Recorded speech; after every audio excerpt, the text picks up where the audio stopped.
H F F U N U N U C T I হচ্ছে বড় T I তারপরে O U O U না O N T H D F U N fun C T I O N function তারপরে এটা কি O T F F এটা ছোট হাতের এফ টি নয় অফ ফাংশন অফ তারপরে কি পড়ো বড় আর ছোট মিশানো আছে ও বড়টা ভালো পারে ছোটটা একটু কম পারে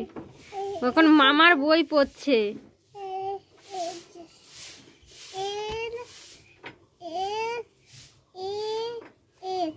টেন্স টেন্স এটা কি লেখা আছে এটা ওয়ান মানে কি ওয়ান মানে এক হ্যাঁ এক 100 মানে তো 100 তুমি এই ও সব ইংরেজি বানান করে পড়তে পারে সব ইংরেজি